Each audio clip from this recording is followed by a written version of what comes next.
어머니도 이리 오셔서 저희랑 같이 커피 한잔 하세요. 아, 저분이 내가 말한 그분이야? 눈치 없이 계속 집에 계신다는. 예, 내가 언제 그런 말을 했다고 그래? 그래, 자기 친구한테는 그렇게 말 안 했다는 거네? 진짜 그런 적 없어요. 자기 친구의 말에 며느리 지연이는 살며시 미소를 지었어요. 말로는 자기는 그런 적 없다며 발뺌하고 있었지만 실상은 전혀 그렇지 않은 것 같았죠. 그러니까 저를 거실로 불러내 커피를 마시자고 하면서 지연이는 저를 대놓고 망신을 주어 쫓아낼 생각이었던 거예요. 어머니, 그런데요. 언제까지 저희 집에 계실 거예요? 안녕하세요. 사연 방앗간 구독자분들. 오늘도 이야기 보따리를 들고 왔습니다. 오늘 사연은 부산에 살고 계신 허씨 할머니 이야기입니다.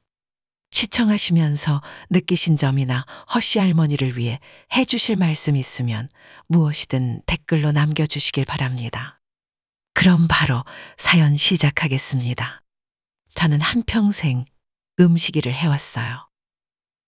제 아들 준성이가 어릴 적에는 학교 급식 영양사로 일한 적도 있었고, 얼마 전까지만 해도 낮에 식당에서 일을 했었죠.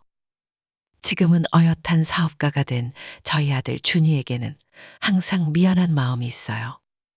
못난 엄마를 낳아서 어릴 적부터 고생을 많이 했거든요.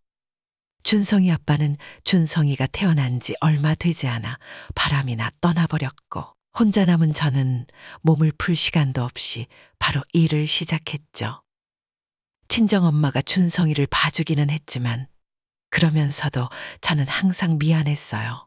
우리 준성이, 착한 준성이 하루 종일 곁에서 놀아주고 싶었지만 정작 제 손으로 쥐어야 했던 건 남이 먹을 식재료와 칼뿐이었으니까요. 하지만 그런 저희 모자람에도 불구하고 준성이는 반듯하게 잘 자라주었어요.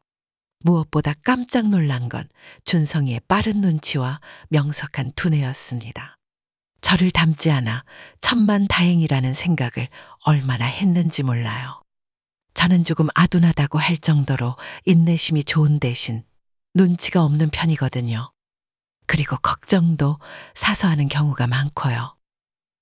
제가 준성이의 고등학교에서 급식 영양사로 일하던 때의 일입니다.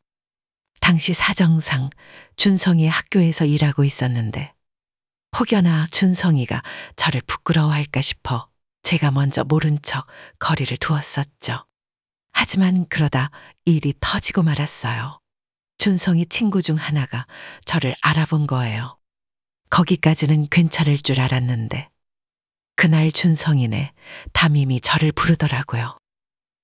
준성이가 자기 반 아이랑 싸웠다며 상대방 아이가 먼저 사과해서 큰 문제는 없으니 준성이를 잘 다독여 주라고 말했어요. 그래서 저는 놀란 마음을 애써 누르며 준성이에게 물었죠. 준성아, 싸우다니 갑자기 무슨 일이야? 심지어 걔는 너랑 어릴 적부터 친구였잖아. 하, 싫어. 이준성, 지금 엄마한테 무슨 태도야? 빨리 와서 말 안 해? 엄마 걱정시키고 그렇게 멋대로 구는 게 어디 있어? 저에 대한 태도를 지적하자 착한 준성이가 망설이더니 준성이는 항상 그런 아이였어요. 아무리 자기 마음에 들지 않는 일이 있어도 저랑 관련된 일이면 금방 마음을 고쳐먹는 아이였죠. 준성이가 잠시 망설이다가 결국 입을 열더라고요. 그 망할 자식이 엄마를 가지고 놀렸단 말이야. 나를 가지고 뭐라고 했는데 엄마가 얘들 급식이나 만드는 무능력한 아줌마라고. 그 말을 듣는데 준성이에게 미안하더라고요. 일부러 그간 준성이 아는 척하지 않으며 최대한 피해를 주지 않으려 했는데 그 나이 또래 아이들 보통 그렇잖아요. 자기 엄마가 학교 급식소에서 일하면 창피해하고요. 그래서 미안한 마음에 입이 저절로 열렸어요. 어휴, 뭘 그런 걸로 싸우니? 엄마는 괜찮아. 100번 더 놀리려고 해도 괜찮아. 아니, 난 안 괜찮아. 순간 저는 준성이의 눈을 보고 깜짝 놀라고 말았어요. 이글대는 눈빛, 어린 치기와 의기로 가득 찬 눈이었거든요. 준성이는 주먹을 꼭 쥔 채 말했어요. 난 엄마가 안 부끄러워. 하나도 부끄럽지 않고 오히려 자랑스러워. 나 때문에 일하는 거잖아. 나 학교 보내려고 엄마가 힘들게 일하는 거잖아. 그런데 자기가 뭔데 나한테 자랑스러운 엄마를 비웃는 건데. 나는 절대 그런 걸 용납할 수 없어. 준성이는 그런 아이였어요. 그 이후로도 준성이는 무럭무럭 자랐습니다. 사춘기 때도 제 속을 크게 썩인 적 없이 착실하게 공부해서 좋은 대학에 들어갔죠. 대학에 들어간 이후에는 과외를 하면서 오히려 저에게 용돈을 줄 정도였고요. 하지만 저는 아들이 힘들게 번 돈을 차마 쓰지 못하고 차곡차곡 모아두었죠. 한 가지 특이한 점이 있다면 준성이의 이성교제 문제였어요. 저한테 자기가 만나는 여자친구라며 누구 한번 데려온 적이 없었거든요. 그래서 한 번은 제가 슬쩍 물어본 적도 있었죠. 준성아, 너네 학교에는 예쁜 친구들 없니? 학교에서 소개나 그런 것도 있을 것 같은데. 제 아들이라 하는 말이 아니라 준성이가 키도 작지 않고 얼굴도 깔끔한 편이거든요. 그런데 준성이는 그럴 때마다 고개를 가로젓더라고요. 지금은 누굴 만날 때가 아니에요. 여자는 제가 정해둔 때가 되면 만날 거예요. 정해둔 때? 그때가 언젠데? 엄마 식당 그만두게 하는 날이요. 준성이의 말에 저는 놀라서 아무 말도 하지 못하고 눈만 끔뻑일 뿐이었어요. 하지만 준성이는 진심 가득한 눈빛으로 말을 이었더라고요. 졸업하고 3년만 기다려주세요. 제가 엄마 고생하는 거 끝내드릴게요. 그때까지만 해도 저는 여전히 식당 일을 하고 있던 때였어요. 준성이의 말에 놀라기는 했지만 그걸 완전히 믿지는 않았어요.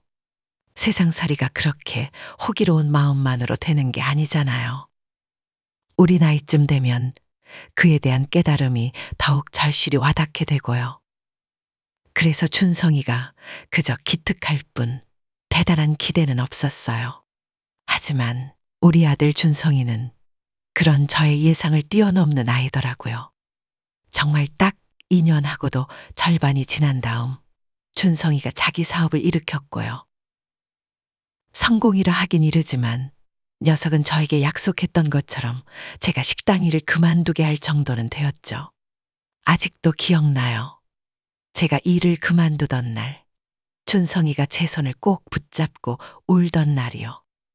엄마, 그동안 고생 많으셨어요. 지금까지 엄마가 저를 책임지고 돌봐주셨으니까 이제부터는 제가 엄마를 돌봐드릴게요. 다시 한번 말씀드리지만 준성이는 그런 아이였어요. 아니, 이제는 아이에서 자기가 한 말을 반드시 지키는 멋진 남자가 되어 있었죠. 아들 덕분에 일을 그만두고 나니 저에게는 여유 시간이 생겼어요. 그런데 사람이 참 웃긴 게요. 여유 시간이 아무리 늘어나도 정작 그걸 어떻게 써야 할지를 모르니까 오히려 더 답답한 거 있죠. 그래서 산책을 시작했어요. 만나지 않던 친구들도 만나고요. 변화는 저에게만 있었던 게 아니었죠. 준성이가 마침내 여자친구를 데려왔어요. 이름은 김지연. 후에 며느리가 된 지연이는 당시 인스타그램 모델로 활동하고 있었어요. 정말 인형처럼 예쁘다는 말이 이런 거구나 싶었죠. 저랑은 여러모로 많이 다른 아이였어요. 지연이는 어릴 적부터 화려하게 살아온 티가 역력했고 반면에 저는 젊을 때 준성이 낳은 뒤로 계속 일만 해왔으니까요. 그래서 딱히 서로 공감대가 없었죠. 하지만 저는 이미 준성이가 선택한 여자니까 그냥 받아들였어요. 결혼까지는 일사천리였죠. 준성이의 일은 잘 되고 있었고 지연이도 준성이를 진심으로 좋아하는 게 느껴졌으니까요. 문제는 제가 준성이에게 해줄 게 없다는 거였어요. 평생 미안한 마음만 가진 우리 아들. 못난 엄마를 만나 자기 스스로 똑똑해지고 눈치가 빨라져야 했던 아들. 그런 아들을 위해 뭔가 해주고 싶었지만 그러기엔 제 현실이 너무나 부족했죠. 지연이한테 차가 필요하다는 걸 알게 된 건 그 즈음이었습니다. 준성이 차는 따로 있었지만 지연이가 직접 몰고 다닐 개인차를 원하더라고요. 그래서 저는 며칠 밤을 고민하다가 지연이에게 차를 선물했어요. 자금의 출처는 제가 평생 모아온 돈 거의 전부였습니다. 준성이가 저에게 용돈으로 준 걸 차곡차곡 모아두었던 것. 그리고 언젠가 준성이를 위해 쓰기 위해 모아둔 그 모든 것들이었어요. 평범한 소형차도 아닌 대형 세단이었죠. 차를 선물했다는 말을 들은 준성이가 어찌나 화를 내던지요. 엄마, 대체 왜 그러신 거예요? 그 돈을 차라리 엄마를 위해 쓰셨어야죠. 왜 그래? 난 그냥 마음으로 선물한 거야. 엄마 마음 제가 다 알죠. 하지만, 엄마, 진짜 이건 아니에요. 지금이라도 계약 취소해요. 이미 부르기엔 늦었다는 걸 네가 더 잘 알면서 왜 그러니? 지연이 봐라. 내 와이프가 저렇게 좋아하잖니. 어머니, 너무 감사해요. 그 말 그대로 지연이는 자기가 받은 선물을 만끽하며 좋아하고 있었어요. 준성이는 그런 자기 와이프를 한심하다는 듯 바라보다가 이윽고 저에게 고개를 돌렸죠. 아들의 눈에는 저에 대한 미안함이 담겨 있었어요. 저는 미소를 지었죠. 뭔가 이해가 가면서도 이해가 되지 않는 감정이었어요. 왜 잘 자라준 내가 나에게 미안해 하는지. 저는 그런 준성이의 손을 꼭 부여잡고 말했어요. 그냥 엄마가 너희들 결혼하는데 이거라도 해주고 싶어서 그래. 평생 너한테 뭐 하나 제대로 해준 게 없었잖아. 엄마, 그런 소리 하지 말라니까요. 엄마가 해준 게 없긴요. 그래, 나도 알아. 네가 무슨 말 하고 싶은지. 하지만 이번 선물은 그냥 받아줘, 응? 사실 받아달라고 할 것도 없었어요. 저희 둘이 절절하게 이야기를 나누는 동안 지연이가 이미 신이 나서 차를 몰고 한 바퀴 돌고 있었으니까요. 그 모습을 본 준성이가 허탈한 웃음을 지으며 저를 꼭 끌어안아 주었죠. 엄마가 이렇게 하시면 제가 앞으로 몇 배는 더 갚을 걸 아셔서 이러시는 거죠? 어머, 기대되는걸? 우리 아들이 어떻게 갚아주시려나? 농담이야. 갚을 생각 마라. 그렇게 우리 가족은 모든 게 잘 풀리는 것 같았어요. 준성이의 사업은 날로 번창해 갔고 자기 일 때문에 저랑은 거의 통화도 못하고 얼굴을 보긴 더더욱 어려웠지만 그 점은 충분히 이해할 수 있었죠. 요즘 다른 집 아들들은 전화도 자주 하지 않는다는데 준성이는 아무리 바빠도 일주일에 한 번은 꼭 전화를 해주었어요. 그러면서도 항상 미안해했죠. 직접 얼굴을 배워야 하는데 일이 너무 바빠서 죄송해요, 엄마. 죄송하긴 무슨이. 엄마는 네가 건강하기만 하면 그걸로 충분해. 역시 안 되겠어요. 엄마, 조만간 지연이랑 같이 꼭 찾아뵐게요. 곧 있으면 엄마 생일이기도 하니까 그때 같이 가족 식사하는 걸로 해요. 정말 시간이 괜찮겠니? 물론이죠. 음식이나 그런 건 저희가 다 사갈 테니까 힘들게 준비하지 마시고요. 준성이의 말에 어찌나 가슴이 설레던지. 그래서인지 저는 평소보다 무리를 많이 했어요.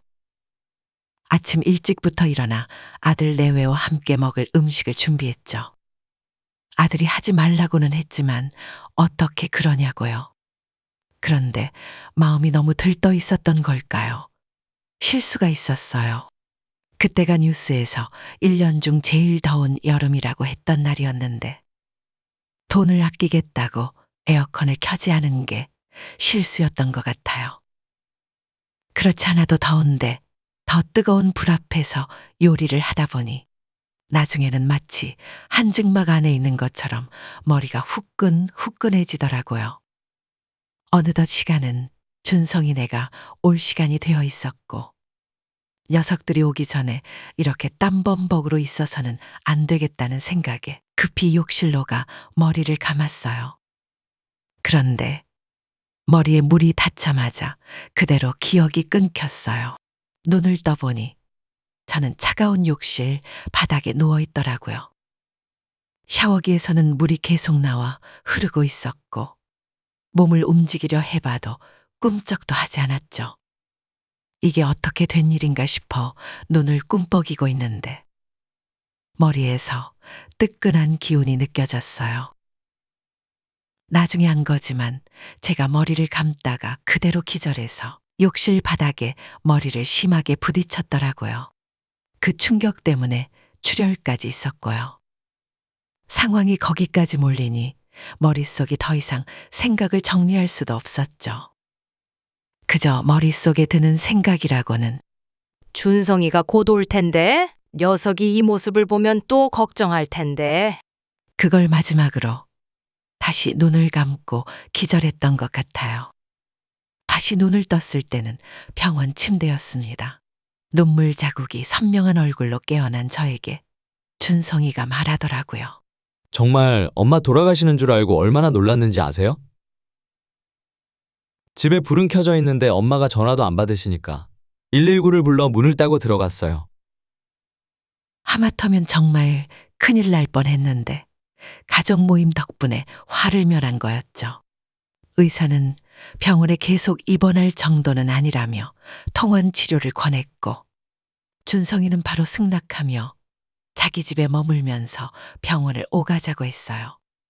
저는 마땅히 싫을 이유가 없어서 흔쾌히 좋다 했지만 문득 지연이 생각이 나더라고요.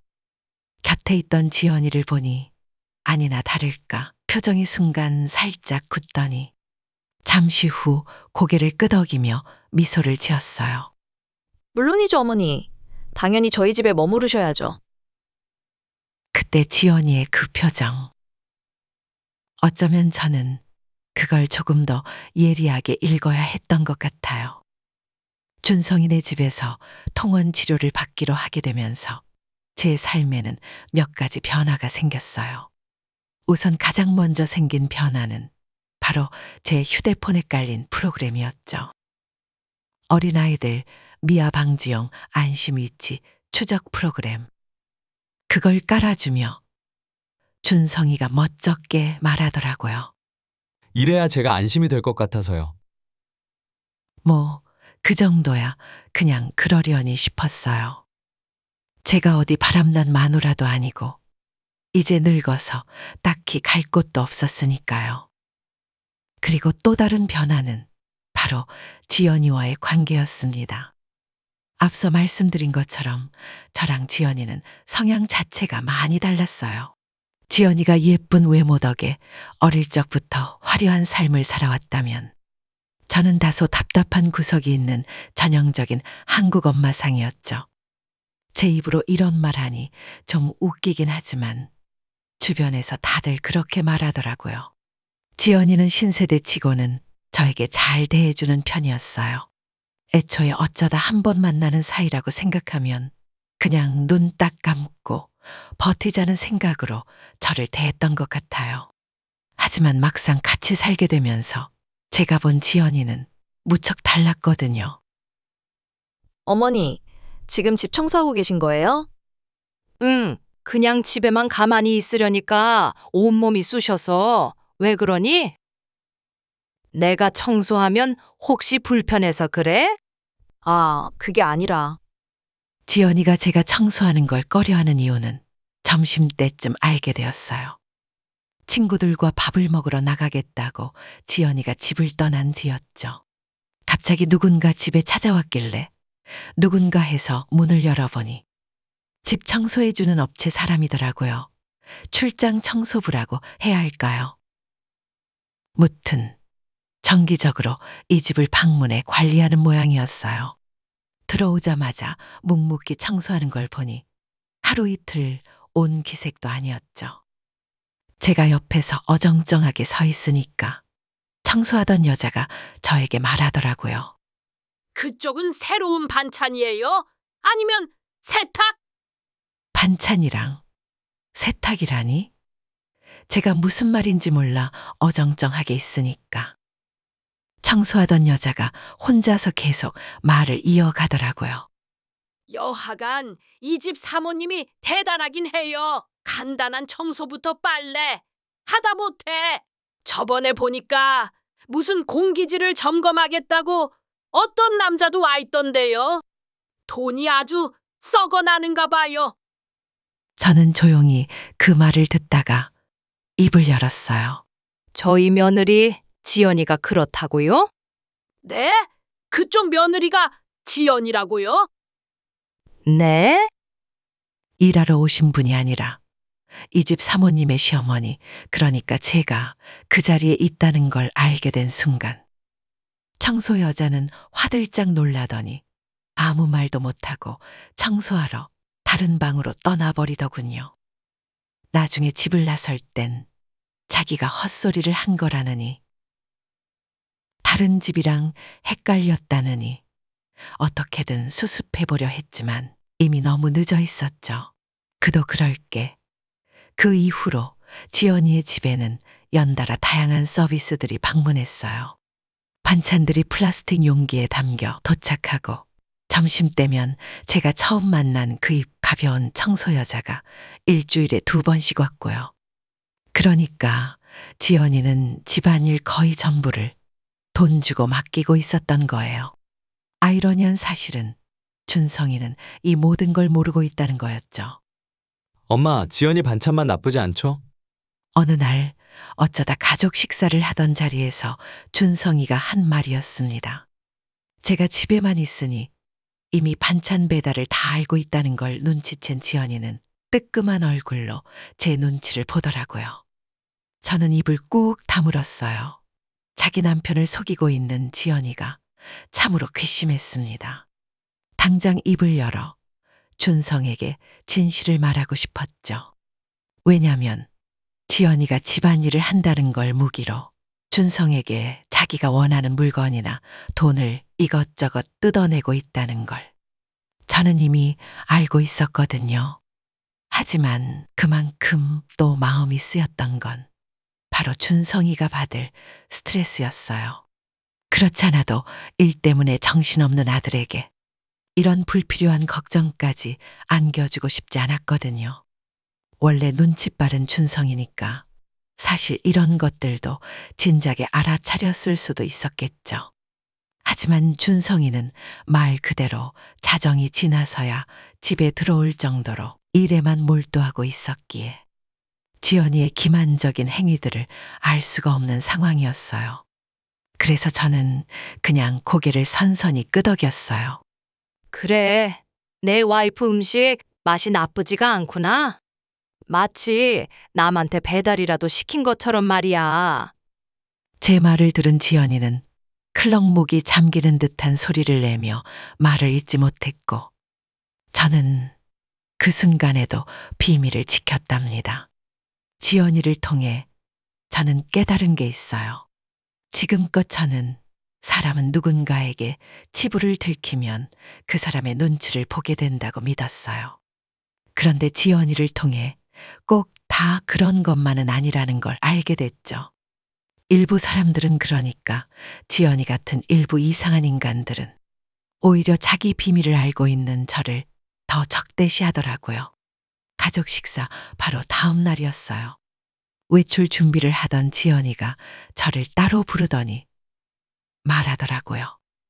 어머니, 어젯밤에 저희 남편이 반찬 물어본 거 말이에요. 저는 지연이가 고맙다고 말하려는 줄 알고 손사래를 쳤죠. 고부간에 그 정도 비밀쯤이야 지켜줄 수 있다고요. 그런데 지연이가 하려던 말은 그게 아니더군요. 아니요, 제가 드리려던 말은 조금 너무하신 거 아니냐는 거였어요. 너무하다고? 내가?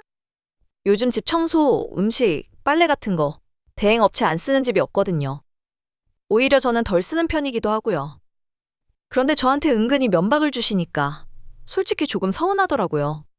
저는 너무 어이가 없어서 입을 해 벌렸어요. 그 아이의 너무 당당한 태도의 순간, 정말 지연이 말대로 내가 잘못한 건가 싶었죠. 하지만 아니었어요. 애초에 문제는 지연이가 그런 업체들을 쓰면서도 준성이에게는 자기가 모든 가사를 도맡아 하고 있다고 거짓말을 하고 있는 것이었으니까요. 그런데 제가 문제 제기를 하기도 전에 지연이가 먼저 입을 열더군요. 내일 아침 일찍 병원에 가셔야 하죠?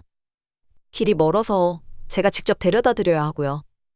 그건 협박이었어요. 생각해도 그건 저에 대한 분명하고도 은근한 협박이었죠. 이 집에 객식구로 들어온 주제에 병원 하나 가려 해도 내 차를 얻어 타야 하는 처지면서 감히 나한테 까불지 말라는 뜻이었어요.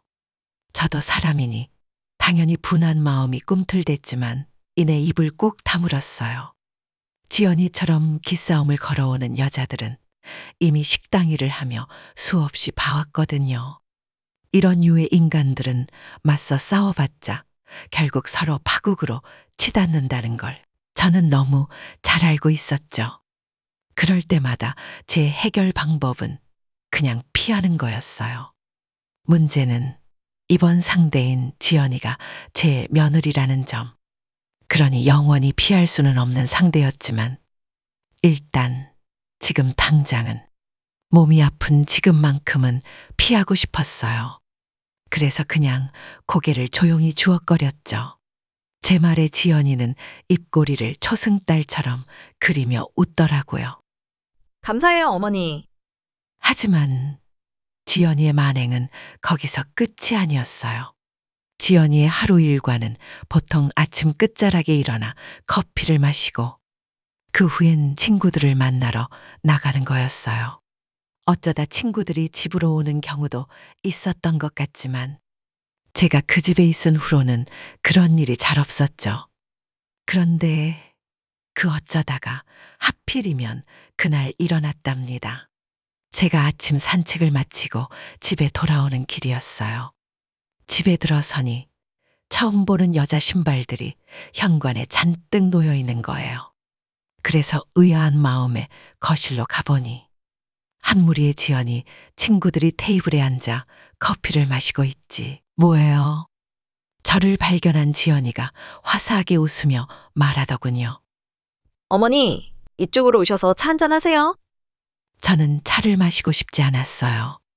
아침 산책을 등산로로 다녀오느라 땀도 제법 났고 무엇보다 빨리 씻고 옷을 갈아입고 싶었죠. 그리고 지연이랑 그 친구들은 머리부터 발끝까지 잔뜩 꾸민 상태였고 그런 아이들 사이에 끼어 있는 것 자체가 몹시 불편했어요. 하지만 거듭되는 지연이와 친구들의 강권에 어쩔 수 없이 자리에 앉았답니다. 그런데 제가 자리에 앉자마자 지연이 친구들 중 몇몇이 속삭이는 소리가 들려왔어요. 저분이 눈치 없이 지연이 집에 눌러붙어 있다는 그분이야? 쉿! 조용히 해. 들리겠어. 아니, 그건 누가 봐도 저에게 들으라고 하는 소리였어요. 그도 그럴 게 테이블에 빙 둘러 앉아봤자 서로 간 거리가 너무 가까웠으니까요. 저는 고개를 돌려 지연이의 표정을 살폈어요. 지연이는 그런 자기 친구들의 대화 소리를 들으면서도 그저 방긋 웃기만 할 뿐 아무런 제지도 하지 않더군요. 그제서야 깨달았죠. 아, 이 아이가 지금 나를 일부러 여기 앉힌 거구나.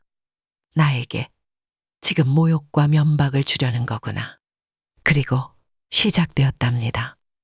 너네 시어머니는 어떠셔? 그분도 눈치 없이 막 너네 집에 머물고 그러셔? 무슨, 우리 어머니는 누구랑 달라. 얼마나 날 배려해 주시는데. 지난번엔 샤넬도 사주셨어. 세상에, 샤넬? 너네 어머니 진짜 대단하시다. 그럼 우리 어머니는 그런 진상들이랑은 다르다니까. 저를 가운데 앉혀놓고 벌어지는 그 대화는 분명 자기들끼리만 하는 말처럼 보였지만 모든 말끝마다 저를 향한 비아냥이 가득했어요. 그 누구도 저에게 말 한마디 거는 사람은 없었고, 그저 저를 도마 위에 올려놓은 생선처럼 자기들 입과 혀로 난도질하고 있었습니다. 몇몇은 대놓고 제 앞에서 저를 돌려 비난했고, 다른 몇은 산책을 마치고 온 제게서 냄새가 나는 듯 코를 막는 신용까지 했죠. 어찌해야 할 바를 모르겠더군요. 화가 치밀었지만 그 자리에서 화를 낸다면 이 상황이 어디까지 번질지 예측할 수 없었어요. 그래서 섣불리 그러지도 못했죠. 연극 같은 시간이 지난 끝에 지연이가 한마디를 내뱉었어요. 다들 그만하고 밖에 가서 브런치나 먹자. 그 말이 떨어지기 무섭게 마치 기다렸다는 듯 모두 우르르 나가더라고요. 마지막으로 남은 지연이가 저에게 옅은 미소를 지으며 말했어요. 어머니, 남은 통원 치료 횟수가 몇 번이셨죠? 하나? 두 번이었나? 한 번이지? 그럼 이 집도 얼마 안 남았네요. 지연이는 그런 아이였어요. 그날 이후 저는 지연이에게 완전히 정이 떨어졌답니다. 그 아이의 입장을 이해해 보려 노력했어요. 그래, 내가 와서 불편하겠지. 내가 자기 치부를 알게 되어서 그 또한 거슬리겠지. 하지만 그래도 어떻게 사람이 그럴 수가 있을까요? 생판 모르던 남도 길에 쓰러져 있으면 걱정하기 마련인데, 내 배 아파서 낳은 자식은 아니지만 그래도 자식처럼 여겨준 며느리가 어떻게 아픈 나에게 이렇게 잔인하게 굴 수 있을까? 도저히 이해가 되지 않았습니다. 준성이는 이런 사실을 알지 못했어요. 앞서 말했듯 준성이는 하루 종일 일을 하느라 바빴고, 저는 물론이거니와 지연이와 얼굴을 보는 것도 주말 아니면 밤늦게가 대부분이었죠. 결국 마지막 통원 치료가 끝나던 날, 저는 혼자서 조용히 짐을 꾸렸답니다.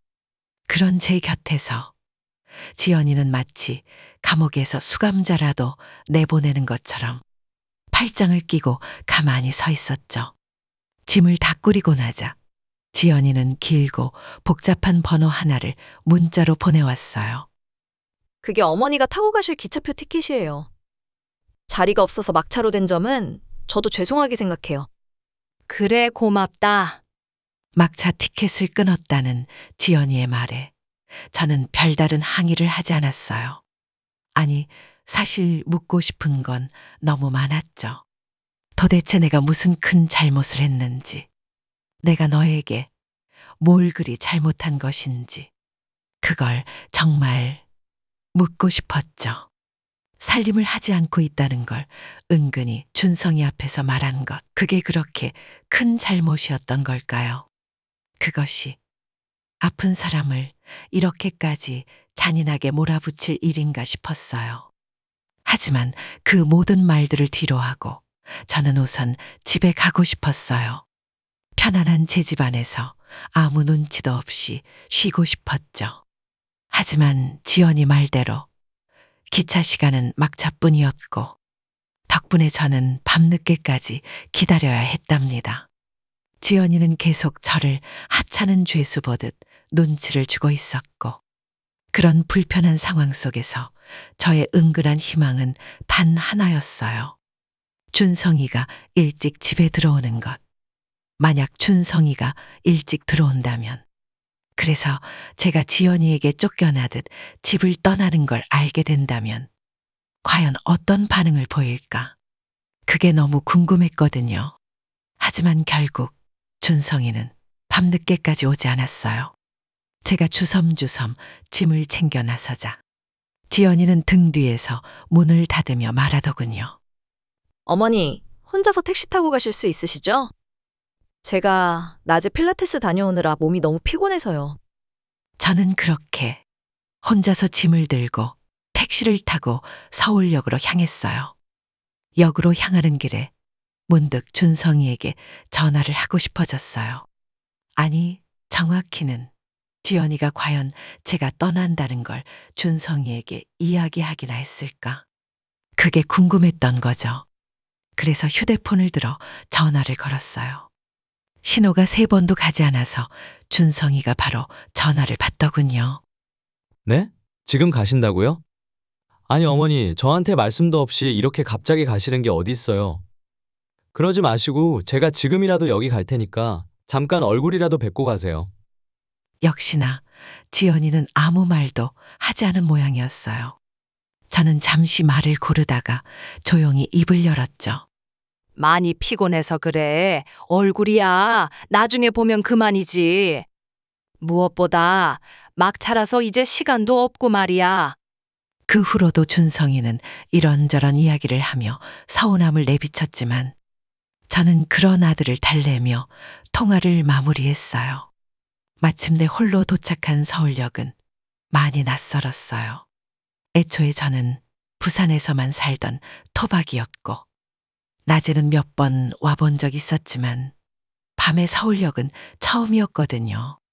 어디로 가야 하는지, 어디서 기차를 타야 할지도 감이 오질 않았어요. 지나가는 사람에게 물어보려고 해도 다들 귀에 이어폰을 끼고 있어서 말 붙이기도 쉽지 않았고요. 그렇게 정말 한참을 헤맸던 것 같아요. 커다란 시계에 비친 막차 시간은 점점 가까워져 오고 마음은 조급해지는데 입은 이상하리 많지 떨어지지 않더라고요. 그래서 결국 마감 준비를 하던 매표소 직원에게 조심스레 다가갔죠. 사실 진작에 그렇게 했어야 했는데 이상하리 많지 거부감이 들었던 거였어요. 그렇게 다가가서 말을 하려고 했죠. 그런데 매표소 직원과 눈이 마주치는 순간 저는 이상한 깨달음을 얻었어요. 그 직원 아가씨 얼굴에서 지연이가 보이더군요. 닮았다는 게 아니었어요. 지연이 그리고 그 친구들이 가지고 있던 세련됨과 차가움, 저와는 너무나도 다른 이질감, 그리고 그런 녀석들에게 터무니없이 당해왔던 정신적 스트레스가 그 매표소 직원을 보는 순간 저를 확 압박해왔어요. 직원이 다정하게 말했죠. 뭐 필요하세요, 할머니? 그 말에 저는 두 손으로 심장을 움켜쥐고 말없이 뒤로 돌 수밖에 없었어요. 어느새 저도 모르게 지연이와 그 또래 아가씨들에게 트라우마가 생긴 거였죠. 그렇게 1시간, 2시간이 더 흘렀습니다. KTX 4 매표소는 이미 문을 닫아버렸고 남은 직원이라고는 청소부들 뿐이었죠. 제가 멍하니 역 한가운데 서 있으니 편의점에 들렀다 나오던 젊은 경찰이 다가와 말을 걸더군요. 할머니, 여기서 주무시면 안 됩니다. 노숙하시는 거면 나가셔야 해요.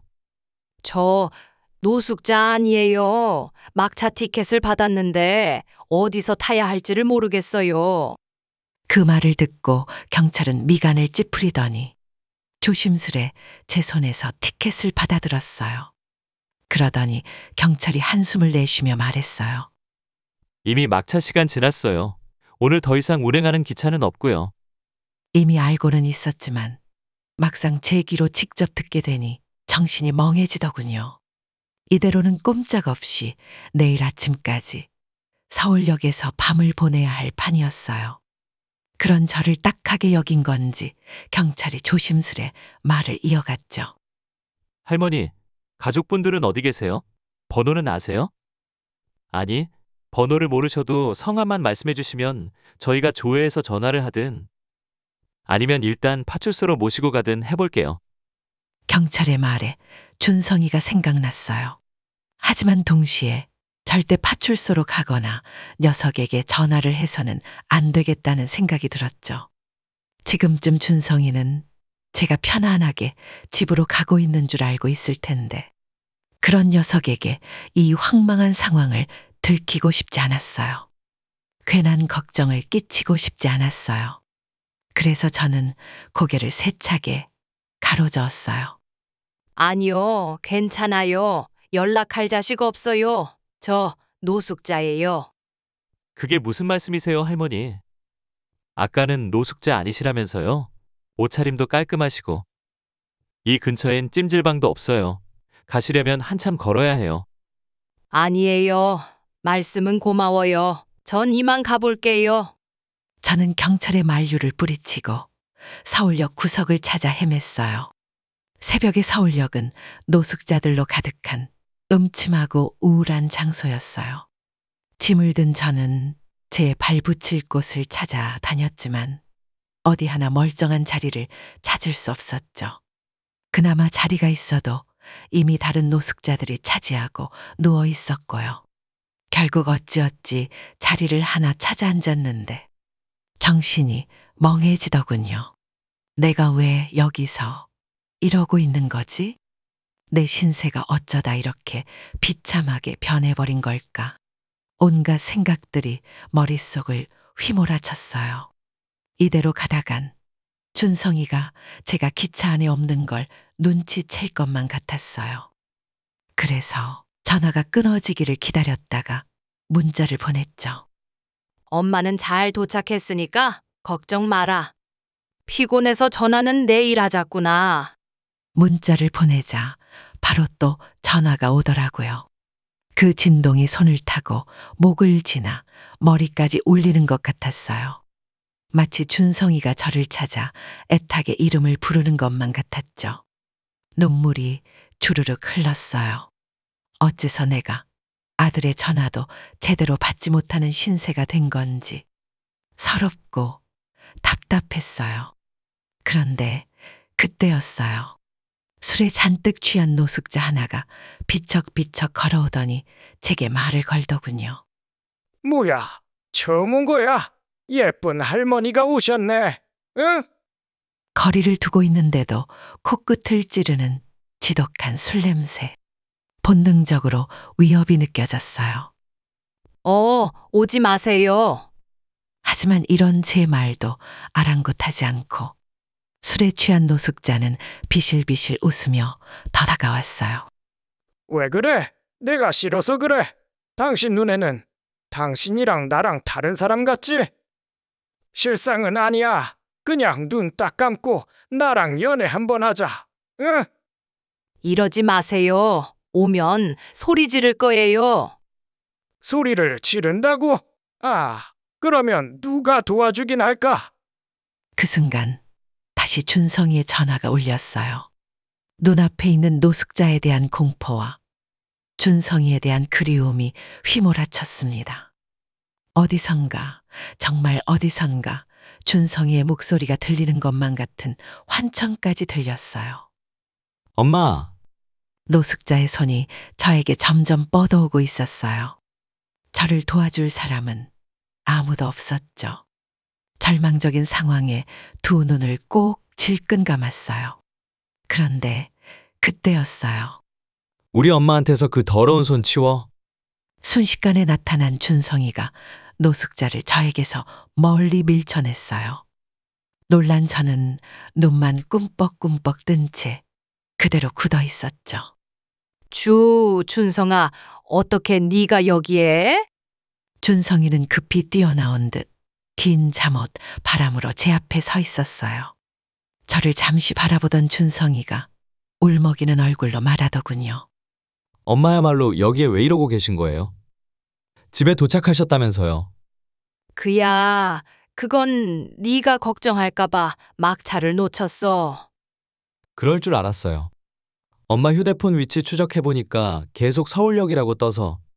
휴대폰 위치 추적 프로그램. 저는 그제야 준성이가 저를 어떻게 찾아냈는지 깨달았답니다. 준성이가 제 팔을 꼭 잡고 말하더군요. 일단 저희 집으로 가요. 여기 계속 계시면 몸 상하세요. 준성이의 말은 참 고마웠어요. 하지만 그 집에 다시 가자니 지연이 얼굴이 자꾸만 떠올라 망설여졌죠. 그래서 저는 고개를 저으며 말했어요. 아니야. 그냥 난 가까운 찜질방에 가련다. 거기까지만 날 데려다 주고 넌 집으로 가거라. 엄마, 왜 그러시는 거예요? 오늘 하루 종일 너무 이상하세요. 갑자기 저한테 인사도 안 하고 먼저 가신다고 하고. 눈치 빠른 준성이가 눈을 가늘게 뜨며 조심스레 말했어요. 지연이랑 무슨 일 있으셨던 거예요? 저는 아니라고 말하고 싶었지만 입이 움직이지 않았어요. 대신 흘러나온 건 소리 없는 눈물이었죠. 아들에게 진실을 말하고 싶었지만 그랬다간 준성이가 상처받을까 두려웠고 거짓을 말하자니 그건 준성이를 속이는 일이 되어버리니까요. 그런 제 모습을 본 준성이가 깊은 한숨을 내쉬더니 금세 무서운 표정으로 바뀌었어요. 역시 이유가 있으셨군요. 일단 차에 타세요. 당장 집에 가서 김지연한테 따져 물을 테니까요. 준성아, 아니야. 난 괜찮아. 제가 안 괜찮아요. 제 속까지 더 태우시기 싫으시면 일단 차에 타주세요. 제발요. 준성이의 절박한 말에 어쩔 수 없이 차에 올랐어요. 그렇게 다시 돌아온 준성이의 집. 문을 열고 들어가 보니 지연이도 깨어서 거실에 앉아 기다리고 있더군요. 준성이는 저를 소파에 조심히 앉힌 뒤 곧바로 지연이를 향해 말을 시작했죠. 김지연, 대체 뭐가 어떻게 된 거야? 왜 어머니가 혼자 막차를 타셔야 했던 거고? 왜 혼자 서울역을 헤매야 했던 건데? 아니, 그 전에 도대체 왜 너는 나한테 어머니가 혼자 집을 떠나신다는 걸 말도 안 했던 거야? 너는 그동안 집에서 뭘 하고 있었는데? 참. 지금 나한테 화풀이 하는 거야? 어머니, 뭐라고 좀 말씀해 보세요. 혼자서 서울역에 가시겠다고 한 건 바로 어머니셨어요. 저는 억울했어요. 제가 혼자 서울역에 가겠다고 한 적은 없었으니까요. 그저 지연이가 저를 간섭하듯 바라보았고 저는 그 눈치에 밀려 허둥지둥 집을 떠났던 거였죠. 하지만 지연이는 제가 침묵을 지키자 거침없이 거짓말을 시작하더군요. 그 아이는 예전 저녁 식사 자리에서 자기가 집안일을 모두 한다는 걸 제가 묵인했던 것처럼 이번에도 그럴 거라 생각했던 모양이에요. 말이 나와서 말인데, 나 그동안 너무 힘들었어. 당신이 일 때문에 집안에 소홀한 동안 내가 어머니 병수발 들지, 청소, 빨래, 밥. 그 모든 걸 왜 나 혼자 다 해야 하는데? 이거 독박살림이야. 그럼 당신 생활비는 누가 대줘? 당신이 입고 있는 옷, 명품 가방은 누가 사준 거냐고? 나 아냐? 그래, 알아. 잘난 당신이 돈 하나는 잘 버는 거. 그래서 지금까지 참았던 거지. 어머니, 오늘 여기에 못 드린 거? 솔직히 너무 피곤했어. 너무 힘들었다고. 그거 하나 내가 잘못했네. 하지만 그것도 이해 못 해줘? 내가 집안일이고 뭐고 당신 뒤치다꺼리 다 하는데 당신은 그것도 이해 못 해줘? 이럴 거면 이혼해. 뭐? 이혼? 야, 김지연, 너 지금 말 다 했어? 다 했어. 어쩔래? 그냥 이혼해. 이혼하자고. 그만 좀 하거라. 두 사람의 다툼을 끊어낸 건 제 한마디였어요. 서로를 말로 핥기며 싸우던 두 사람의 시선이 그 순간 저에게로 고정되었죠. 그리고 이내 둘 다 놀라더군요. 그도 그럴게. 제가 서럽게 울면서 두 사람을 바라보고 있었거든요. 지연아, 김지연, 도대체 어쩌다 이 모양 이 꼴이 된 거니? 너란 인간은 아무런 양심도 없는 거니? 거짓을 말하면서도 부끄럽지 않은 거야? 어머니, 그게 아니라 무언가를 직감한 듯 지연이가 입을 열려 했어요. 하지만 저는 그 어떤 틈도 주지 않았습니다. 준성아, 지연이의 말은 모두 거짓이다. 그게 무슨 말씀이세요? 지연이 저 아이는 가사일은 하나도 자기 힘으로 하지 않는단 말이다. 내가 다 봤다. 청소, 빨래, 밥. 내가 오기 전에 돈을 펑펑 써서 업체 불러 끝내놓는 걸. 이 집에서 저 아이가 하는 거라고는 친구들 만나고 술 마시고 커피 마시는 것뿐이었어. 뭐라고요? 준성이는 믿을 수 없다는 듯 지연이를 노려보았어요. 그 순간 지연이는 처음으로 죄인처럼 시선을 피하더군요. 북받치는 서러움에 저는 말을 이어갔어요. 그리고 이 집에서 내가 도망치듯 나갔던 것도 모두 지연이 때문이었어. 저 아이가 나를 죄인처럼 취급했어. 자기 치부를 내가 들킬까봐 무서워서 날 쫓아내려 했던 거야. 자기 친구들을 불러서 내 면전에서 날 망신 주고 말이야. 거기까지 들은 준성이는 이글대는 눈빛으로 지연이를 노려보며 말하더군요. 야, 김지연, 할 말 있어? 할 말 있냐고. 혹여나 거짓말할 생각을 하지 마. 지금까지 널 믿어서 카드 조회 한 번 안 했지만 지금 당장이라도 한다면 사실 알아내는 건 금방이야. 지연이는 고개를 푹 숙인 채 아무 말도 하지 못했어요. 더는 말이 필요 없다는 듯 준성이가 허탈하게 웃음을 터뜨렸어요. 만나보네. 맞아, 좋아. 그러고는 휴대폰을 꺼내 무언가를 두드리더니 이내 문자를 하나 보내더군요. 지연이가 뭐냐는 듯 그걸 받아보더니 곧 안색이 새파랗게 질렸어요. 이건 갑자기 왜 보내는 거야? 이건 우리가 결혼 전에 작성한 거잖아. 그래, 혼전 계약서. 그때 내용 기억하는지 모르겠네. 만약 아이 없이 이혼하게 되면 너한테 재산 분할 같은 거 하나도 없이 이혼하기로 한 거. 오빠 잠깐만. 오빠라고 부르지도 마. 지금 네 얼굴 보는 것 자체가 역겨우니까. 준성이는 얼굴을 찌푸리며 차갑게 말했어요. 당장 여기서 나가. 오늘 밤 어디 길바닥에서 노숙을 하건 모텔을 가건 그건 내 할 바 아니야. 나가라고. 나보고 지금 그걸 말이라고 하는 거야? 나 오빠 와이프야. 결혼한 사이야. 결혼? 그래, 결혼했지. 그런데 그런 여자가 우리 엄마한테 그따위로 행동을 해? 넌 이미 내 행동으로 내 미래를 결정했어. 당장 나가. 안 그러면 네가 우리 엄마한테 그랬던 것처럼 이번엔 내가 너를 쫓아낼 테니까. 오빠, 아니야. 내가 잘못했어. 화들짝 놀란 지연이는 연이어 거짓말도 해보고 애원도 해봤지만 이미 모든 걸 눈치챈 준성이는 전혀 흔들리지 않았어요. 무엇보다 제 말을 뒷받침해주는 지연이의 결제 기록이 결정적이었죠. 그간 준성이에게 지연이는 자기가 살림 다 한다며 온갖 생색과 갑질을 해왔는데 그게 전부 거짓말이었다는 게 드러난 순간 신뢰 자체가 완전히 무너져 버린 거였어요. 그날 이후 준성이와 지연이는 결국 별거를 시작했어요. 준성이 쪽에서는 협의 이혼을 강력하게 밀어붙이고 있고 지연이는 절대 이혼 못한다며 울고불고 하는 중이죠. 지난번에는 저에게도 찾아와 무릎을 꿇고 말하더군요. 어머니, 제가 다 죄송해요. 제가 어린 치기에 큰 잘못을 했어요. 그러니까 제발 한 번만 용서해 주시고 오빠한테 뭐라고 좀 말해주세요. 저 오빠 없이는 못 산단 말이에요. 지연이의 말에 저는 눈을 지그시 감았어요.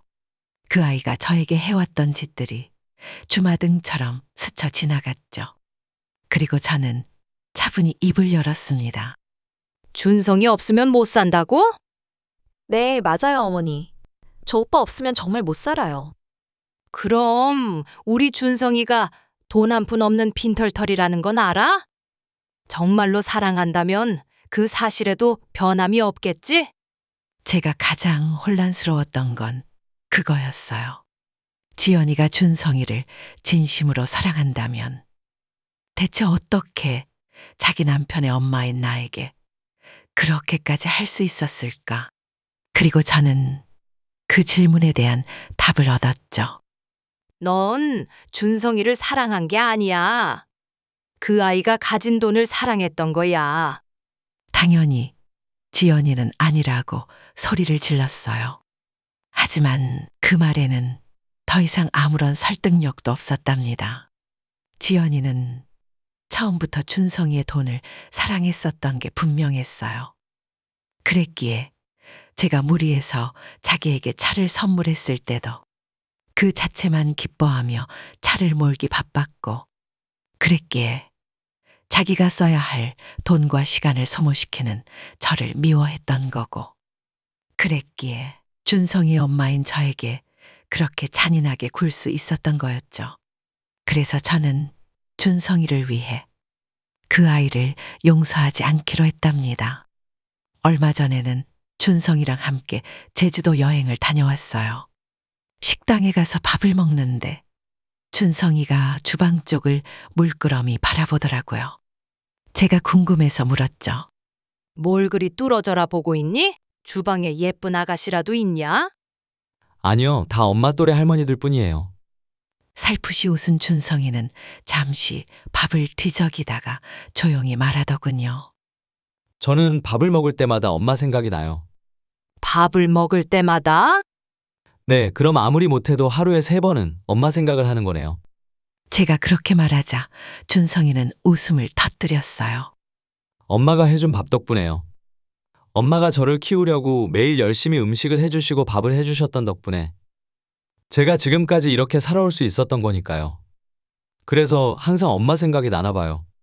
그리고 준성이는 저를 뚫어져라 바라보며 말했어요. 앞으로도 건강하게 제 곁에서 맛있는 밥 계속 해주세요. 그래야 제가 엄마를 잊지 않고 계속 기억할 수 있으니까요. 허씨 할머니의 사연은 여기까지입니다. 평생을 아들을 위해 희생하며 살아온 어머니에게 돌아온 건 며느리의 무시와 기만이었죠. 그런데도 끝까지 아들을 위해 참아내고 결국 진실을 드러낸 할머니의 용기, 정말 대단하지 않으신가요? 지연이 같은 며느리, 여러분이라면 어떻게 대처하셨을까요? 허씨 할머니처럼 참아야 했을까요? 아니면 더 일찍 진실을 밝혔어야 했을까요? 여러분의 지혜로운 의견을 댓글로 남겨주세요. 재미있게 들으셨다면 구독과 좋아요도 꼭 부탁드립니다. 다음에는 더 따뜻하고 흥미진진한 이야기로 찾아뵐게요. 감사합니다.